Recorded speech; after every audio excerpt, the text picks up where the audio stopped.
Good evening. You're watching the news at 7:30 on ATV. I'm Edna Tse. And I'm Brittyn Clennett. Here's a look at tonight's top stories. Police open fire and kill young man after he attacks wife with a cutter in Kwun Tong. Public apology by Transport Minister and MTRC Chief over failure to reveal express rail delay on time. Customs officers arrest 5 in crackdown on syndicate selling fake rice. A young man was shot dead by police at a public housing estate in Lambton early this morning after he tried to attack his wife with a cutter. 2 officers fired 3 shots at him, 1 in the head, after he ignored their repeated warnings to drop the weapon. Police are now under pressure to prove that the use of deadly force was justified. ATV's Winner Wong reports. The 21-year-old man had already been certified dead at the scene when he was carried out in a stretcher early this morning. His wife, also aged 21, left the scene soon after. The violent drama began at around 3 a.m. when the young man, identified as a delivery worker, got into an argument with a 48-year-old security guard in the ground floor lobby of a block at Hong Nga Court on Pick One Road. The man had apparently come looking for his wife, who had ran away from their home in Sao Mau Ping after a domestic dispute last night. He came in swinging a cutter at me, so I called the police, the security guard said. When they arrived, he was very rude and swore at them a lot. He took a wet floor sign and tried to attack officers with it. He was also swinging his cutter around. Things took a turn for the worse when the man's wife walked out of the lift into the lobby and found herself in the middle of the standoff. The guard said the officers warned him many times to calm down and drop the cutter when he heard 2 loud bangs as they opened fire. According to Senior Superintendent Eugene Yu of the Kowloon East Police Regional Crime Unit, the young man rushed at his wife with the cutter. The wife and a policewoman trying to protect her fell to the ground. Officers opened fire after shouting multiple warnings. 2 police officers had opened fire and fired a total of 3 shots. As for how many shots had hit the subject person, that would depends on the pathologist's examination at a later stage. 2 shots were fired by a constable and 1 by his colleague, a station sergeant. When asked whether it was necessary for officers to fire 3 shots, 1 of which hit the man in the head, Yu said that was a matter for investigation, but pointed out that officers were trained to follow strict rules on the use of firearms. Secretary for Security Lai Tong-kwok also refused to say whether 3 shots were necessary to subdue a man armed only with a cutter. But he insisted that police open fire only when necessary to stop a crime and always issue a warning beforehand. Democratic Party lawmaker James To, who heads LegCo's security panel, called for a full and fair investigation. He noted that the attacker had been armed with only a cutter, and there were many unanswered questions, such as whether officers had tried to use other means to subdue him. To said he was confident about the truth coming out, as this time there were enough witnesses and CCTV footage was available to study the sequence of events.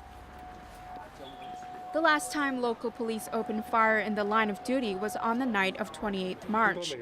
Officers investigating a report about a suspicious group of people at Sheko Beach fired 2 shots when they were attacked by 3 men with stones.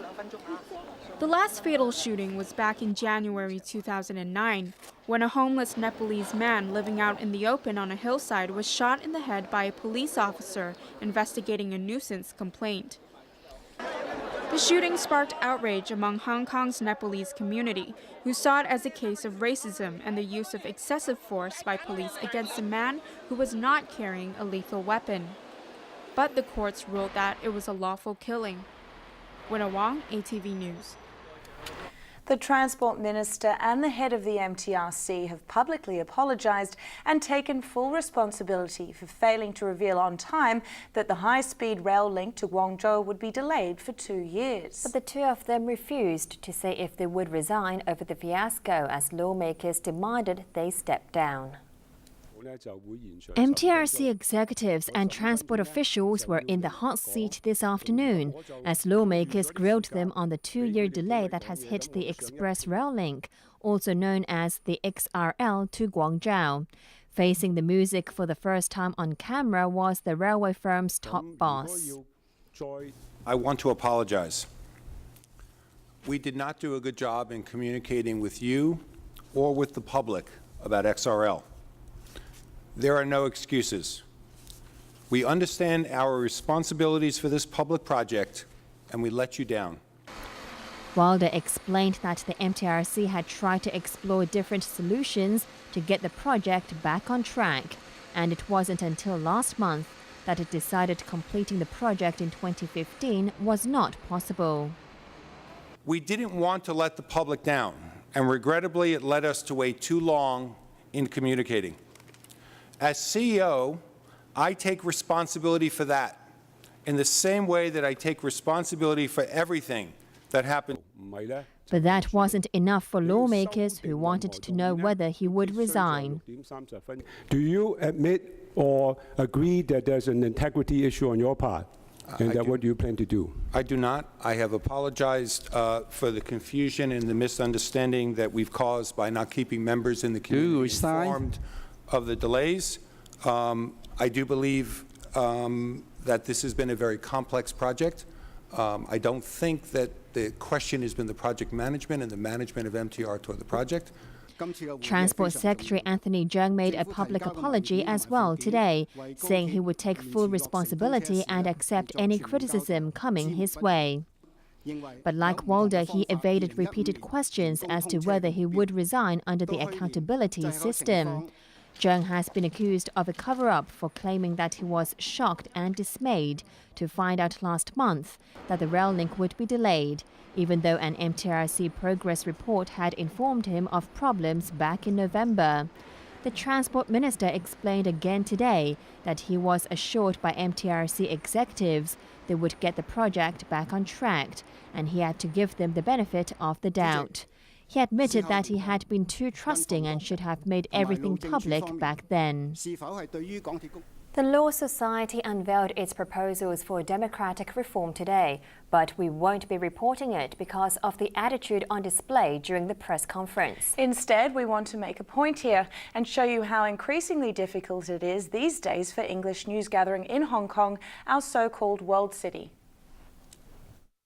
What's the Law Society's opinion on the love your country, love Hong Kong requirement for the C candidates? I already explained it in Cantonese. Yeah, we would like it in English, please. Sorry? We would like it in English, please. I already provide the answer. Thank you. You can translate it into English. Customs officers have smashed a syndicate and arrested 5 people suspected of selling fake rice, low-grade grain mixed with Thai rice. Officers who seized more than 300 bags of the suspect product believe that some may have been sold to restaurants and grocery shops. Customs officers raided this Yunlong warehouse, which was used to store and package counterfeit rice. Officers said a ring which has been operating for several months sold the rice to households, restaurants, and grocery stores. This syndicate is involved in the distribution of counterfeit rice to the New Territories and Hong Kong East region. They will mingle the low-price rice with the general one for the distribution to the customers. The rice was sold in 25-kilo bags that resembled those of the popular Golden Phoenix brand from Thailand. At $300 per bag, it was $50 lower than the retail price, netting the syndicate a profit of $100. Lee noted that genuine Thai rice grains are longer. He added that the words printed on the bags of the counterfeit products are clearer and neater than the genuine ones. 4 men and 1 woman, including the mastermind of the syndicate, have been arrested. Customs officers took action after people in Shaoquan said they suspected fake Thai rice was being sold in their district. Residents complained that some grains remained uncooked or became soggy and tasteless if more water was added. Under the Trade Descriptions Ordinance, the sale or production of goods bearing forged trademarks is an offense, and offenders will face a maximum fine of $500,000 and 5 years in jail. There was also a food scare across the border, where a popular peanut oil in Guangzhou was found to contain 326 times more plasticizer than allowed. The discovery was made during a routine test. Prolonged consumption of the oil can affect men's reproductive system, affect the growth of children, and cause liver cancer. The product was immediately removed from shelves. Winna Wong, ATV News. An air and sea search was launched early this morning for 11 crew members missing after the mainland vessel collided with a container ship south of Hong Kong. A 12th crewman was rescued by a fishing boat and taken to a hospital on Hong Kong Island for treatment. This mainland crew member was one of the lucky ones. He was picked up by a fishing boat shortly after his vessel sank following a collision with a container ship near Hong Kong waters early this morning. The 47-year-old sailor was able to walk out of Rattanji Hospital in Wan Chai on his own after treatment for minor injuries. 11 others from the Zhongxing 2 were reported missing after it collided with the container vessel about 5 kilometres southwest of Po Toi Island at around 2:30 a.m. The Chinese ship was travelling from Hebei province with a cargo of cement for Hainan, while the 300-metre-long container ship registered in the Marshall Islands was on its way to Guangdong from the SAR. Hong Kong's Maritime Rescue Coordination Centre launched a search for the missing crew members, deploying 1 helicopter from the Government Flying Service, 5 Marine Police launches and 3 fireboats. Vessels were ordered not to go too close to the search area so as not to disrupt the rescue mission. Guangdong officials are coordinating the search and rescue effort as the collision occurred outside Hong Kong waters. China has unveiled plans to spend billions of dollars to boost the economy in Africa and improve the lives of people there. In a landmark speech, Premier Li Keqiang told the African Union that trade with the continent is expected to reach $400 billion in 6 years' time. Premier Li Keqiang kicked off his 4-nation tour of Africa in Ethiopia. He held talks with his Ethiopian counterpart before they witnessed the signing of a number of economic and trade pacts. A number of agreements has been signed on infrastructure development, including Dreddawa, Dawele, Djibouti Port Highway, very big and express highway, which is also instrumental for our export promotion in my country.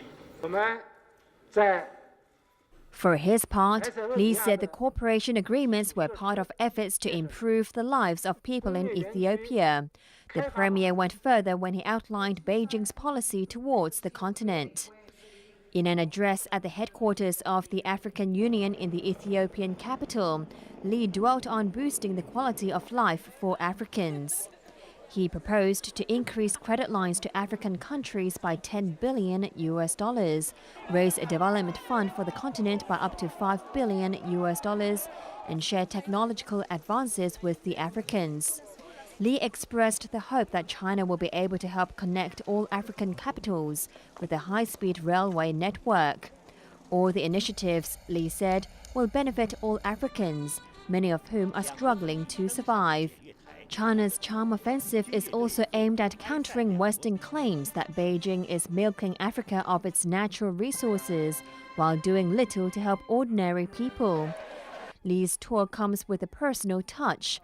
For the first time ever, his wife has appeared in public with him. Zheng Hong, an English language professor, has been keeping a low profile, but by accompanying her husband to Africa, Beijing appears to be signaling that leaders' spouses will be spending more time under the spotlight. Still to come on ATV's main news tonight. US Circus Act ends in disaster, injuring performers and frightening spectators. Spanish League wide open after leaders Atletico Madrid suffer shock defeat.